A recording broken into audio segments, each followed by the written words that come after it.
Hi friend, welcome my YouTube channel. আজি মই আপোনালোকলৈ লৈ আহিছো এযোৰ ফেব্ৰিক কৰা কাপোৰ। আপোনালোকে চাবচোন কাপোৰযোৰ মই কেনেকৈ কৰিলোঁ, কি কৰিলোঁ আৰু চাই কিনে জনাব কাপোৰযোৰ ভাল হৈছে নে বেয়া হৈছে নে কমেন্ট কৰি আৰু চেনেলটো প্লিজ সাবস্ক্ৰাইব কৰি দিব। আৰু আগলৈ ভিডিওটো চাব মই কাপোৰযোৰ কেনেকৈ কি কৰিলোঁ আৰু যদি ভাল পায় আপোনালোকে জনাব। মই আজি এইযোৰ কাপোৰত ফেব্ৰিক কৰিম। আপোনালোকে দেখিছে নহয় এইযোৰ কাপোৰত কৰিম আৰু মই এইটো ডিজাইনত কৰিম। আপোনালোকে দেখিব পাইছে মই এইটো ডিজাইন কাপোৰত কৰিম আৰু মই কাপোৰৰ তলত এইটো ডিজাইন কাগজখন বহাই লৈ কৰিম, কাৰণ ইয়াত কাৰ্বন পেপাৰ মই ব্যৱহাৰ নকৰোঁ, কাৰণ যিহেতুকে কাপোৰযোৰ বগা লেতেৰা হৈ যায় কাৰ্বন পেপাৰ ব্যৱহাৰ কৰিলে। অলপ কাগজতে ডাঠকৈ আঁকি লৈছোঁ যাতে তলত দি কিনে কাপোৰত তুলিব পৰা যায়।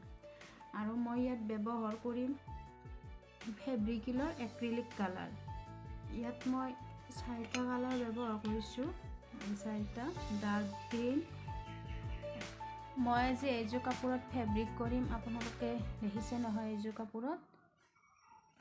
আৰু মই এইটো এটা ডিজাইনত কৰিম, এইটো এটা ডিজাইন দিম কাপোৰত। তাৰপিছত কালাৰ মই ব্যৱহাৰ কৰিছোঁ ফেব্ৰিকিলৰ এক্ৰিলিক কালাৰ। তাত মই ব্যৱহাৰ কৰিম এই সৰু সৰু ষ্টনবিলাক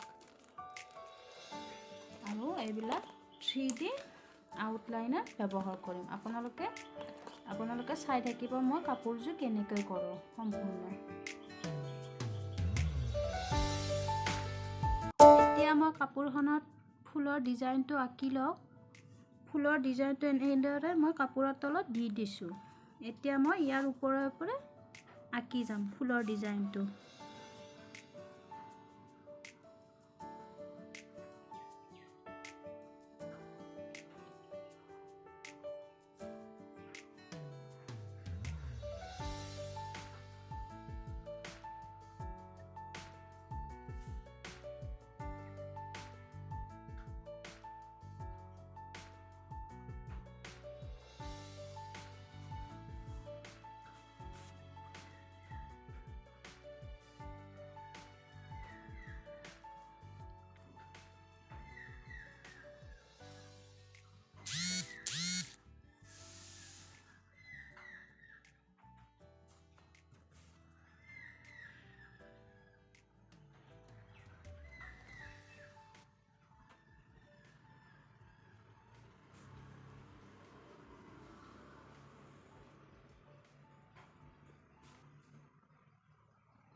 এতিয়া মই কাপোৰযোৰত কালাৰ কৰিবলৈ ওলাইছোঁ। আপোনালোকে চাই থাকিব কেনেকৈ কালাৰ কৰোঁ মই।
হাই ফ্ৰেণ্ড, ফাইনেলি মোৰ কাপোৰযোৰ সম্পূৰ্ণ হৈ গ'ল। আপোনালোকে চাওকচোন কেনেকুৱা হৈছে।